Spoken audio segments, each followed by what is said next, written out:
Welcome to the Gals Guide to the Galaxy podcast, where a group of gals gather for you one cool thing around our topic of the month. Is it ancient history? Is it breaking news? Is it safe for work? Well, that's up to each gal. All we know is that... Fasten your seatbelts. It's going to be a bumpy night. Welcome back. I'm Rebecca, and I'm joined by Katie, Leah, and Bonnie talking about our one cool music thing. We already heard from Bonnie talking about Dusty Springfield and Leah talking about Gunhild Carling. And next we're going to hear from Katie talking about her one cool thing. Of the non-music ones, which maybe will end up being music related, how do you relax after a hard day of work? I just don't stop working. I'm just kidding. No, that's kind of my answer, maybe, sadly. Actually, probably how I relax after a hard day of work is streaming television. So it's either Netflix or Hulu, honestly, to tell you the truth, because it changes gears and I have to leave and I have to go into a different room to be able to do it, really. So it's like that takes me away from work and onto streaming. What are you watching these days? I just finished Chef Show. So, Jon Favreau again. He had a movie called Chef, and he missed everybody that he worked with that taught him how to cook for a movie. So he created a show called Chef Show. So he brings a whole bunch of famous people, and they cook different dishes and stuff. And he's fun, and he's seriously overweight, and I love it because he's eating a whole bunch of food, and it's really, really good, and he loves food, and he's enjoying it, and he's owning it.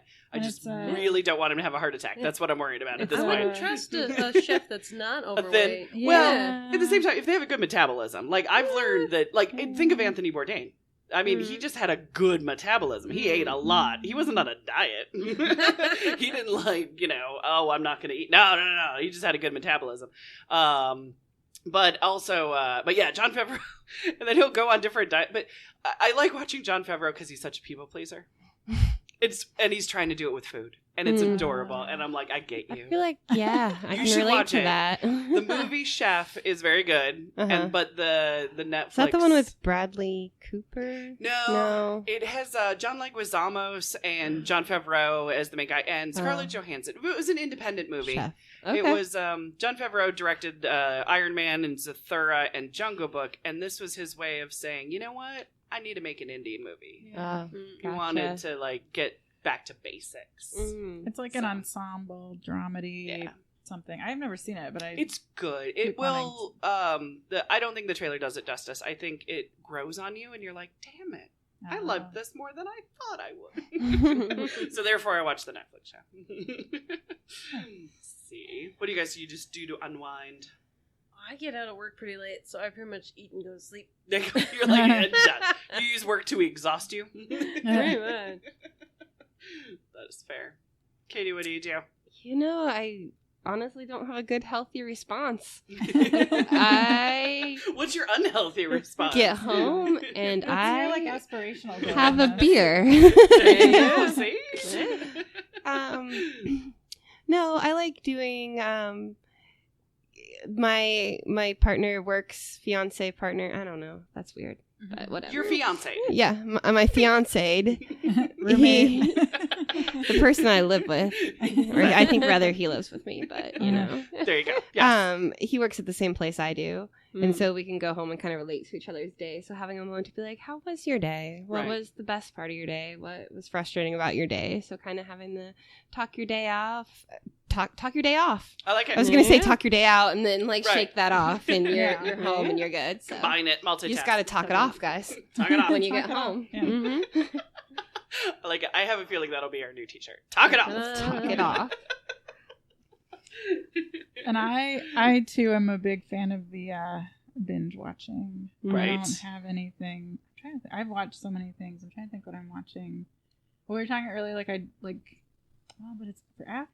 But see, I don't know that I do that after work necessarily. Right. I think it's more like in my downtime. It's something I enjoy doing. So it's your break. Yeah. Yeah. Like after work, I usually just put my stuff down somewhere and just don't open my computer again for a long time. Yeah, because I just don't want to I might still be on my phone and get emails and stuff, but I try not to. You try to remove some electronic tether, is what I call it. Yeah, like I have a separate work phone that stays in my bag until like the next morning if I can help it.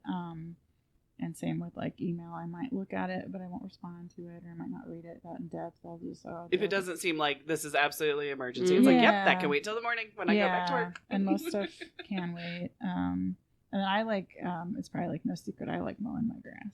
So that's my... Ooh, I do too. So when it's like nice enough outside, I'll do that. And sometimes I'll do that even if it's like doesn't really need it, but it's been a few days and I feel like I could give it a little trim.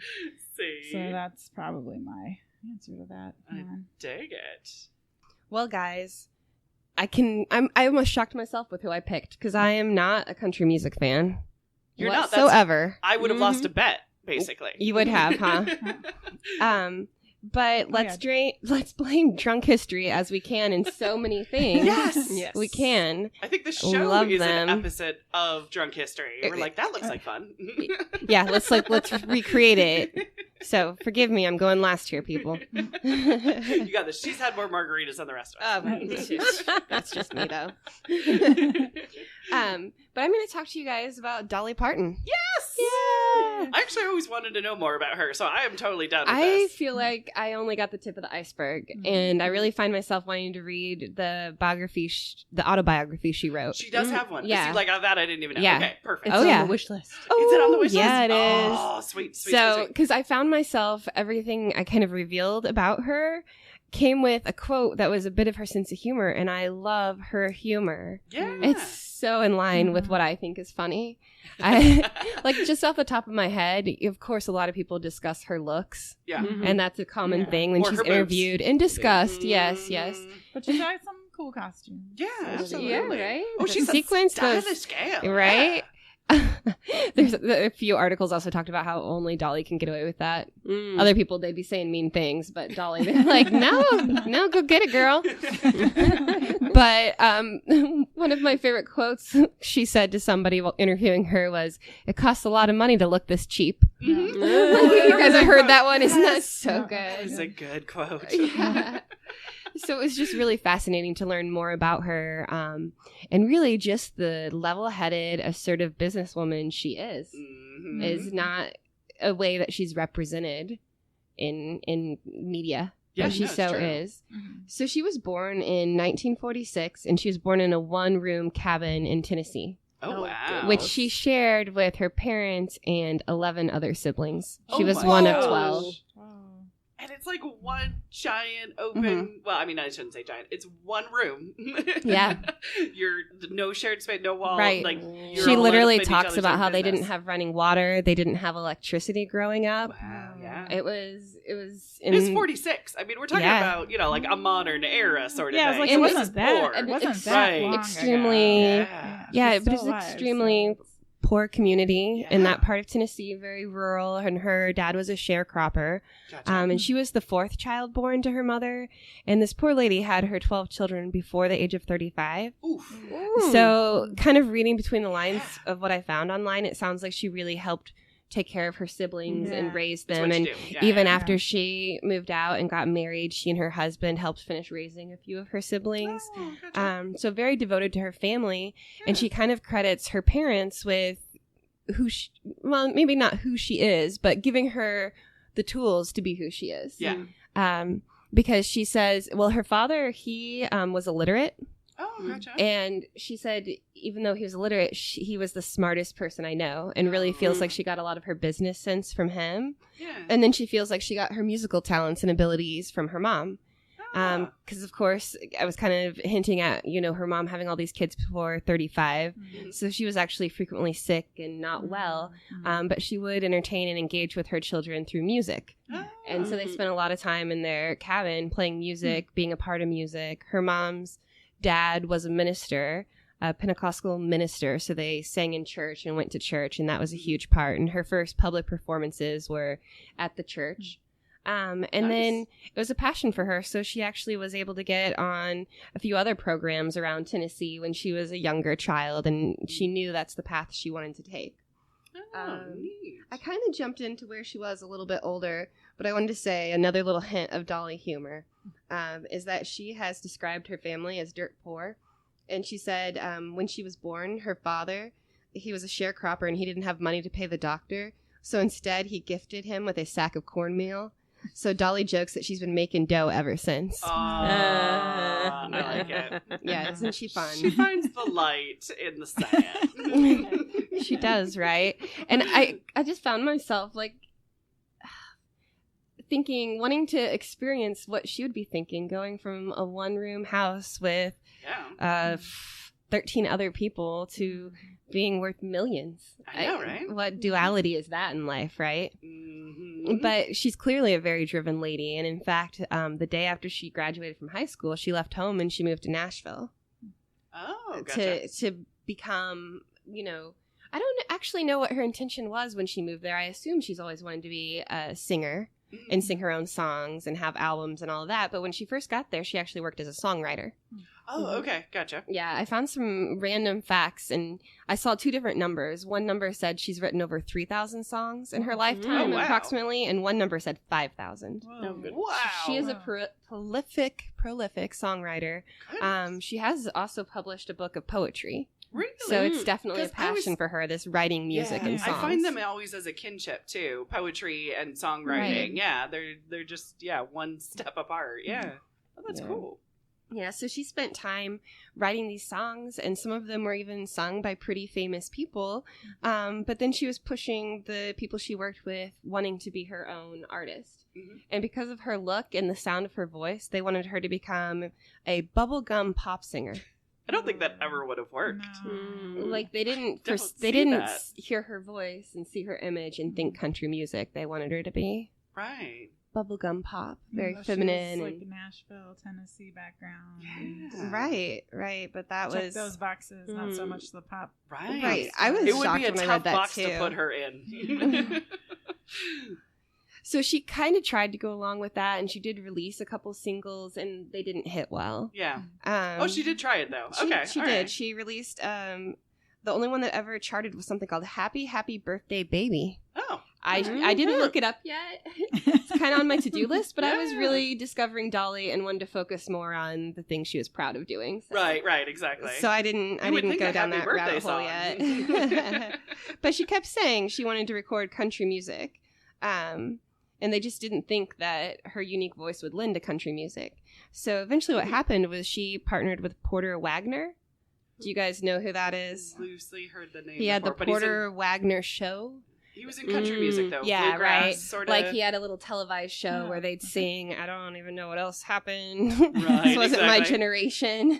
I'm with you. Yeah. Apparently Norma Jean used to be his little singing girl on that show.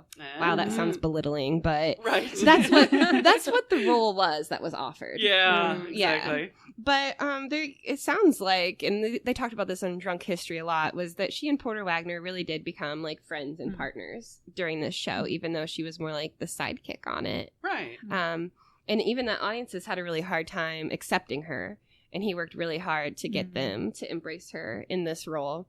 Yeah. So they had a really strong relationship, and I didn't find a lot of information online. That's why Drunk History is pretty awesome. Oh, yeah. But her episode really centered around her and Porter Wagner, and about how when she wanted to go solo and move on, he didn't want that at all. Right. Well, because they were thriving together, and I guess maybe he had some financial problems. Like you do. It's the music industry. And this was a new one for me. Apparently she wrote the song "I Will Always Love You" to him when she was leaving their professional partnership.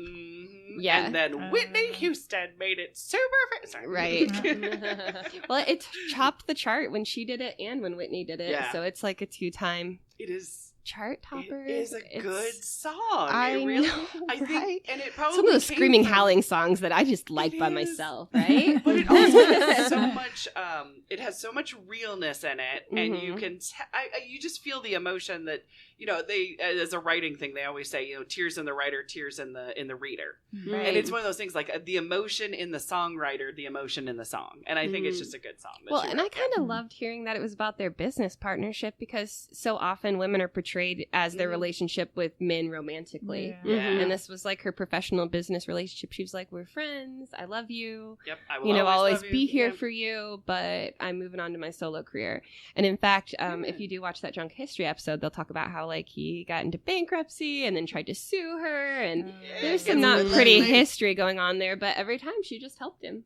See? She didn't fight back the ugliness with any ugliness, but just something where she really did she care, yeah. sold him back something. I think so, for nothing. She gave it to him. Yeah. Yeah. Like a song Like or the something? rights to her song, or some songs, or I think it was so, something yeah. like that. The rights to something. I don't know. Or 'Cause they maybe don't give maybe them their stuff royalties, together. yeah. They did a bunch of duets together, and I think she did buy those up, like some of the stuff they did on the show together, and then maybe she gave it back. But once again, just a really smart businesswoman. Yeah. Her song "I Will Always Love You," Elvis Presley wanted to cover it. Really? Yeah, and he went into talks with his agent to buy it or get it from her. Yeah, to license I don't it, know yeah. all this legalese. We'll Yeah. rely on Rebecca here. Close enough. Right? Got this. Legalese. Legalese. Yes. But his handler. I got this. Was he manager. His manager. Manager. I was going to His say, was he still manager. with Sun Records at the time? His manager said that when Elvis covers a song, he gets half the publishing rights. Yeah. So half the profits any song. Mm. So Dolly said, "Mm-mm, Good on this ya. is my song." It would I have wrote it, I become recorded it. an Elvis song. It really Yeah. would have Yeah. at that point, because Elvis took a lot of other people's songs and legalese, Mhm, but mhm. made them his songs. So I'm kind of glad. Right. Well, it said that this decision has been credited with helping her to make many millions of dollars in royalties from the song over the year. Sweet. If she had made that decision and done that, I mean, I don't know how she's so smart, so level-headed, because I probably would have been like, oh my God, I know. Elvis, He do was whatever you huge, want. right? Exactly. Maybe by then, though, she was like, I'm doing okay for myself. I don't need this extra exposure. Right, bump exactly. Or Yeah, whatever. yeah. That maybe if it was earlier in her career, maybe it would have been a different story. It could be. Or maybe because she'd already been burned by another man. Is her- Right. No, that's very As true. a Yeah, partner, yeah. she's Burned me like- once. Yeah, she's like, Shame on nope, you. not again. I already know I how feel this like story she goes. does just have a great sense of self, and I don't know if it was as developed when she was younger or Yeah. not, but she has she's never gotten I don't know how to phrase it in a way that's she's never gotten mean about things with Mhm. people. Gotcha. You know what I mean? She kinda takes it Sometimes on you the have side. This is sometimes the you have to business. fight for your rights, Yeah. but she didn't fight. She was just consistently telling, She knew- consistently advocating for herself. She knows what she wants, is what Yeah. it sounds like. And when you know what you want, it's just like, this is what it is. You know what I mean? You Mhm. take it or leave it. And people respect that to a certain extent. They can fight Yeah. her on it, but if she makes up her mind and is stubborn, And I think that's it. And one thing I was curious about when I started researching her is because we're a Gal's Guide feminist podcast. Mhm. Is she a feminist? right? Right? Exactly. We ask that yeah. a lot of our celebrities and our people in country music. And I wasn't surprised to find out that she does not self-identify as a feminist. Yeah, I figured she wouldn't, but... Right. But when we talk about not what people say they are, but Mhm. instead look at what they do, there's a lot of people who are like, she's absolutely a feminist icon. She's supported a lot of other women in her career and in her Mhm. life. I mean, I'm also thinking 9 to 5. Right. Yeah. That's what I was Yeah, that's what I was going to okay. talk about Sweet. next. Yeah. Because of writing 9 to 5, I mean, one of the lyrics is under this hair is a brain and not that you'd ever care and you only see tits, but under there but there's a heart under there. That's right. Right? Yes. It's So a I feminist think it's anthem, funny 9 to because 5, she's yeah. kind of hinted that she would lose a lot of her demographic being in country music and she became Yeah. extremely political with what she said. I understand Yeah. that. But at the That's- same time, that's she's fair. saying it in her music and people just Yeah. Mhm. I don't think people If really you- listen. If you put it to a catchy rhythm, it is amazing what sneaks What by. you can Also, slide you're in a- there. You're in a right? movie with Jane Fonda. I'm just Yeah, saying, okay? right. You are 2 steps And away Lily from Gloria Tomlin Steinem. And and- yes, exactly. Mhm. Yeah. So, and then another article I read pointed out a song that I've never heard of that's called Just Because I'm a Woman. And it was a song she released in 1968 that was about the sexual double standards at the time. see. So, even in, her earlier career, she was writing these songs about Yep. these issues and singing them. So, Yeah, absolutely. I think that's pretty incredible. And I feel like as women able to connect with each other right. Yes. with our internet and all of that, we're able to become more of a community. But I feel like during her peak time, too, that a lot of women wouldn't have accepted her because of her image. That right. Yes. ultra Yeah. feminine, kind of image she portrays, and the thought that she's done so much cosmetically to change her appearance and that kind of stuff. But that's just surface. And one of the things I liked reading was about how she's definitely more than a collection of body parts. Even that's what culture wants to make her. Mm-hmm. And I was blown away with some of these facts. Let's see. Did you guys know that the first cloned sheep was named Dolly because of her? No. I just knew it was named Dolly. I didn't really I didn't know put it was because together. And do you know why? Dolly was cloned from cells from a ewe's mammary gland. Oh, she's from boobs. So therefore they Dolly the lamb is from boobs. And then right? Wow, that is interesting. So the article I read was talking about like the courage you have to That's do to face those kind of ridiculous jokes. And even let's see. I mean, I also will add to that. I mean, I know she's known for her boobs a lot, but you know what? Being known, because typecast is cast. You know what I'm saying? Yeah. Being known for your boobs, okay, that sucks, but you're known. Right. And so people were like, okay, well, I know the name, and I know what she looks like, and now I would like to know more. You know what I mean? Like, it's, and I don't even get the opener. sense she's mad about it, but just I think kind she's of the worked eye it. roll. Yeah. Like But I think she has worked it, though, to the sense of, you know what I mean? You know this. How about you know this? You know what I mean? Like, I like that about her. Sneaks it in. No, just these were ridiculous that this actually happens, right?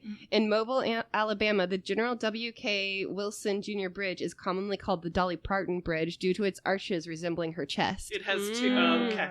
Right? So there's a long line of things like that that she just. But at the same time, she embraces but still manages her image because. The article talked about how Playboy has asked her multiple times to be in the magazine. Oh, I bet. And she's never been in the magazine. She was on the cover and did an interview. So she was like in the onesie. The unitard. Yeah. Why can't I think of the bunny costume? The bunny ears. She's in the little bunny outfit. Okay, gotcha. She was in the bunny outfit with the bunny look. Okay, got it. Yes. She did. But that's the life on her terms. Right. You know what I mean? I get that. And I'm also, I'm sure she got paid a lot to do that too. Right. Nice. And it also talks about how there's a lot of songwriters that have mentioned her breasts in their songs. Oh, really? Mm-hmm. They're famous. Well, you know. I'm going to guess they're mostly men. Right. Well, no, one's a Nicki Minaj song. Oh, really? Yeah, there's a Nicki Minaj song. But if she does it's probably like a actually... Like it's throwing it back. It is. Exactly. Well, actually, Nicki Minaj gets a lot of that too. Her body. Yeah, exactly. Well, I misspoke a little, so I don't want to make anybody in Radioland upset. It's a Drake song featuring Nicki Minaj. Oh, okay, gotcha. Called "Make Me Proud." There you go. So Nicki Minaj does a lot of sampling on other songs, so yeah, no, I feel and just another little poke of her humor. When somebody asked her about her future plastic surgeries, she said, "If I see something sagging, bagging, or dragging, I'll get it nipped, tucked, or sucked." I like it. Right? Nice. Yeah. So I just wanted to kind of wrap up with a few more interesting things about her that I feel like I really enjoyed learning and might inspire everyone else to learn more about her. Yeah. And a lot of these maybe you've heard of because a few of them I was familiar with, like the fact that she once lost a Dolly Parton lookalike contest. No, I never heard that. You guys hadn't heard that? Yeah. It was in Santa Monica, and it was a drag queen contest. Oh. And she entered as herself, but she kind of over-exaggerated all of her features and the things she did, and she lost. You know, I can totally see that because there have been some Cher drag queen lookalikes that I'm like, you look more like Cher than Cher does. Or at least like my recollection of from videos or something. Yeah. Mm-hmm. Oh, I can totally see that. That's amazing. And in fact, she talks about how, like, you know, she's not mad she lost because these queens put hours and hours and hours into their look and perfecting it, and they deserve to win. Yes. So, yeah. She also talks about how she never wants to retire unless she has to. She still has so much drive. Gotcha. She says, as long as I'm able to get up in the morning, get that makeup on and my high heels on, and even if I can't wear high heels, I'm going to do like Mae West. I'm going to sit in a wheelchair with my high heels on. Yes. I like it. Right. And also some of her philanthropic, another tough word, that is a hard word. Some of her philanthropic endeavors are amazingly impressive. Like Dollywood, she bought just to stimulate the economy in that region of Tennessee that was near where she was from, to provide jobs and somewhere to work for all the people there. And tourism, too. Tourism. Like, come, Stimulating the job economy there. It's the largest employer in the county and the largest source of fun. Oh, really? I see. Yes. You know, you get in trouble sometimes when you copy and paste your source. I've never been. That wasn't on the back of the brochure. I've never been to Dollywood. That's fine. This one actually totally shocked me.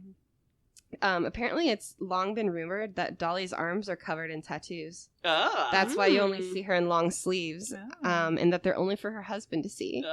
She partially admitted to it, but not fully, only saying, "I do have a few little tattoos, but they were mostly done to cover scars because I'm so fair."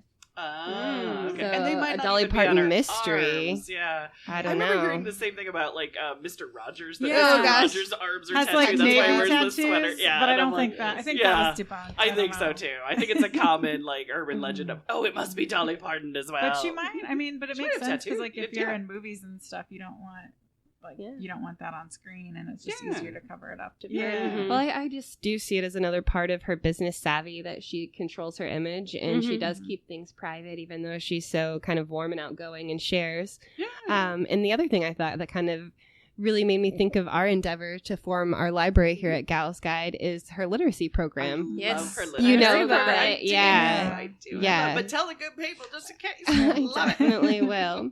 So in 1995, she started Dolly Parton's Imagination Library, which encourages reading for over 1 million children around the world. So they can sign up from birth until they turn 5 to get a free book picked out by her. What is it? Once a year? No, It's every on the- month. Oh, it's every month. Yeah, it's Okay. every month. I remember So- at first it was on your birthday. But is it like Oh. every month for a year? till you're 5. 5. Oh. Well, from the time you sign up until the child is 5. But with my kids, I didn't find out till they were older, and I went, Right. But it's a fabulous program. Yeah, so she picks every book out, and it's not even based on your socioeconomic standing. Anybody can sign up to do it. It's based on the books they send you are based on your age group only. Yeah. So yeah. it's just so it's at your reading Reading level, level, and right. it's like, yeah. And she has a passion for giving kids Literacy. access to that knowledge, because she says the most important thing, maybe you can't afford college, but if you can read, you can learn it and you can do what you want to do and you can fulfill your dreams. So she just wants to give all the kids their dreams, and it's gone from Tennessee to nationwide, and now it's available worldwide. It looks like mainly in the UK, Canada, and Australia. Gotcha. So And it's like a it's so tribute to her cool. father, too, isn't it? Yes, Because he was absolutely. illiterate, so it was, all right, she's done better for herself. She wants to forward that on. And I'm like, Yeah. And speaking of her being so strong and advocating for people, this is my last little random fact I want to share. yeah.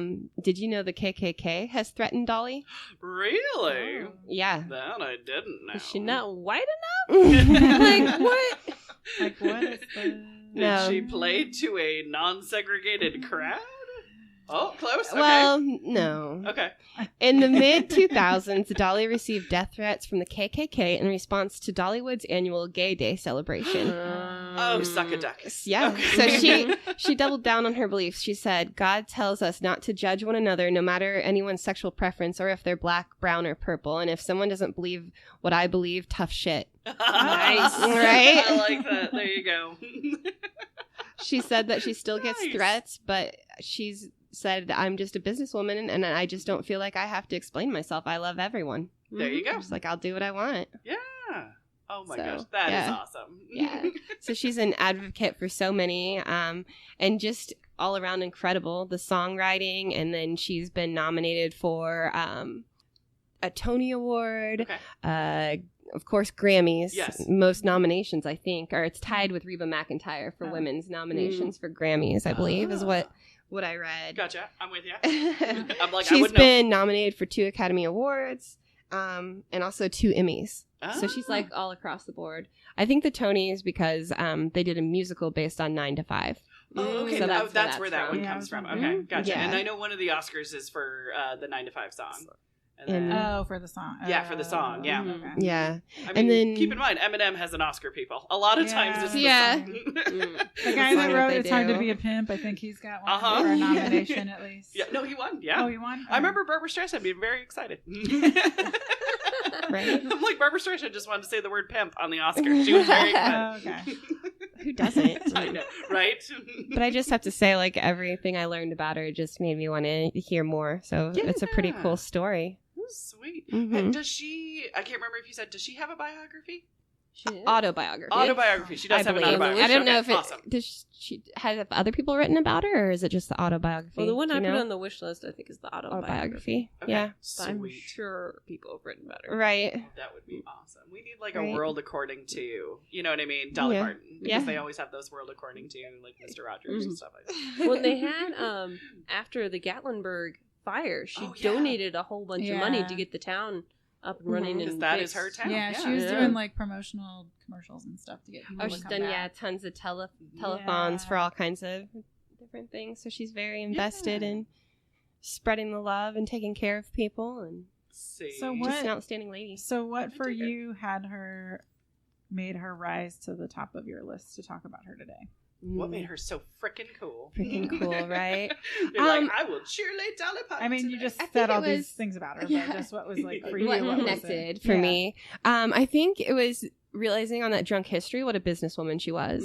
And So it's not the first thing you think of necessarily, No. right? And I feel like I'm in my personal professional life right now, I'm really trying to figure out what it means to run and manage a business, because I do our cafe within our school Oh, program. Okay. So I have to like manage the employees, help with the Mhm. kids, do training, make sure we have a viable coffee shop with all that. And it's a lot. And sometimes I feel ill-equipped. So it was empowering to see Yeah. how she was such a successful and powerful businesswoman. And, you know, it's I- inspiration. That's why we learn about these women, right? I'm like, Yeah. well, Dolly can do it. I can do it. Give me that t-shirt too. I mean, not to undercut what she can Oh, do, yeah, because yeah. she worked her ass off, and It's It's very incredible. much, if you can see it, you can be it. And Right. so when you see it with Dolly, you're like, okay, even if I get like a, 1% or a tenth Yeah. of that, Mhm. it's Oh, like, yeah. that can take me through the rest of my Yeah. day in my everyday. Yeah, Right. absolutely. I connected with that. See it? So yeah, and then her humor is what clinched it for me. I was like, oh yeah, she's hilarious. Her girl, yeah. Yeah, I watched a clip of her on I think it was the Jimmy Kimmel show. Gotcha. Making jokes about her husband's dick and how he wants to have a threesome with her and Jennifer Aniston. And this was like a year or two ago. Oh, okay. So, So her she- husband's still on the Jennifer Aniston kick? Okay. Yeah. I'm thinking this is Well, from like the they were 90s with talking Friends about- and stuff. Actually, this is something I had no idea about, and I wanted to watch it when I saw it advertised on Netflix. We've been pretty movie centered. Oh, This yeah. movie and music Yeah, go hand in They hand, do. huh? It's fun. But the movie that was advertised on Netflix called Dumpling. Oh, Do you guys yeah. remember that? Yeah, it was Yeah, part with of Jennifer it. Was Aniston. she's in it or she Dolly produced Parton. it? She or wrote a something bunch about of original songs and material because it is about her. It's based on a book her? Oh. that was written about this girl that was struggling with her mom because her mom, she wasn't meeting the physical expectations and the feminine Right. expectations her mom wrote. So she learned about Dolly and really connected with her music, and Dolly was like, is her inspiration and what motivates her. So they asked Dolly to come on and write new music for it. And so it's kind of about her, but kind of coming of age and struggling with her own that was issues. the Dolly Parton connection to that. Yeah. And so that has Jennifer Aniston in it, and then Mhm. therefore Okay. the conversation with the thriller yeah. with her husband in it. Okay, Yeah. I'm caught up. Yep. Ooh, it all comes full circle. See, it all makes sense, guys. Doesn't it though? Yeah. So anyway, Oh, thank I you guys love for it. listening to my one cool thing. Yes. Oh, absolutely. It's a great way to finish up Music Month. Yeah. Fantastic. I mean, I think, like, I just want to add, like, my favorite Dolly Parton thing is one of my favorite things is there's a meme going around where it's like, I don't like country music. And then there's, like, a cat singing Jolene. Yes. Right? Have you seen it? No, I haven't seen that one, but I feel that. It's really funny because it's like, Jolene. Uh-huh. It's like the cat It's with, like like, the saying you cowboy hat on. Like, look. Because Jack White even does a cover of Yeah, Jolene, that's and like the Jack that's a White country song, one. y'all, and it's Yeah. a good song. It's a good, and that's like a good version. Like I've heard, Yes. like I think it's Yeah. like a live. I think that was a Pandora thing that. Oh yeah, there it is. Oh, you found it. I Yes. really have Jolene. seen I don't like that. country music. Right. Epic. See, that's why I had to start it with, like, I just want everyone to know I'm not a huge country music fan, so I don't know a lot of the songs. I don't know a lot of everything. But it bridges. she's I still appreciate current. her. And like so I was just I saw TIG Notaro was just in town a couple weeks ago, and I saw her comedy show, and she mentioned Dolly Parton because there was like one of the songs was playing. I guess like that was like their theme for that. Did you go to that show? No, but I kept getting like alerts all day. Like it starts in an hour. I'm like, I know I have tickets. I'm at work. But they had but there was like one of her like Two Doors Down was the song, which I didn't know, but she like played it a couple of times. But she was like, yeah, we had this song and kind of became like the anthem of our road trip. And then she had like a whole story that I don't want to like give away because it's like really funny. Right. But she did ask the audience, she's like, is anybody here, who here likes Dolly Parton? Of course, like everybody cheers. And she's like, does anybody here not like Dolly Parton? And one guy cheered. Sorry, I don't know why I cheered gasped, or but I'm clapped like, so we're or gonna said hurt that me, or he said he acknowledged that he didn't like Dolly Parton. And she just like, one guy. and she like flashed daggers at him. She's like, what do you mean you don't like Dolly Parton? Why don't you like Dolly Parton? And he just was like, oh, I'm not into country music. And she's like, what is wrong with you? And then like later she would kind of refer back to him, and she's like, well, everybody except that guy without a soul. Right. And stuff like that. Nice, right. Exactly. It was like, you could tell it was probably a setup. I mean, I don't he know. did distinctly say he didn't, but I mean, but maybe he shouldn't have said anything. I think a lot of times if you call out for who doesn't, you know what I mean? Yep. You're hoping somebody Well, will yeah, get you're that hoping. bait. Well, right. So that you could then use that as a joke. Yeah, And if to nobody's keep like, running. everybody here, you know, otherwise then you flip it. You're like, no, well, everybody here, we all like Dolly Parton, and it's all good.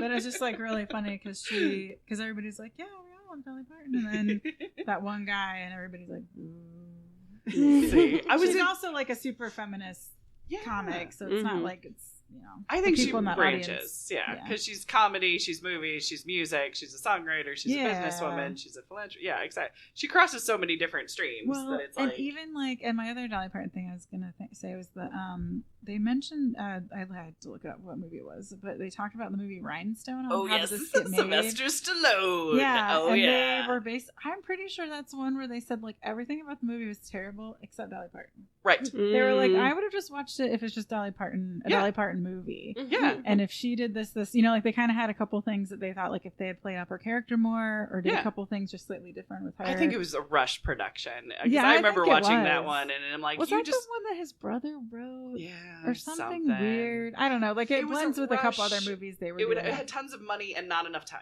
Yeah. So like you a lot know, of stuff just didn't make sense, but Happens. I'm pretty sure they all said that they like still like Dolly Parton in it. Yeah, They're like, the parts of Dolly Parton where she sings or performs are great. Mhm. Exactly. They're like flawless. Can't say anything bad about Dolly Parton. It's just She like, gave it her A game. I think that's the thing. She gives her A game in everything where she doesn't do it. right. It could be like because she could turn stuff down if she wanted to. She could or write her own. Exactly. Or whatever. That's a message for life. Yeah. If you're gonna do it, nail it. Yeah, so well that wraps it up. So join us next week for a new group of gal pals as we learn about mad men and mad women of the advertising world. Thanks for listening. For show notes, links, and images from this week's show, visit galsguide.org. Want exclusive stuff like deleted bits and major bloopers? Become a Gals Guide patron today. Thanks for listening.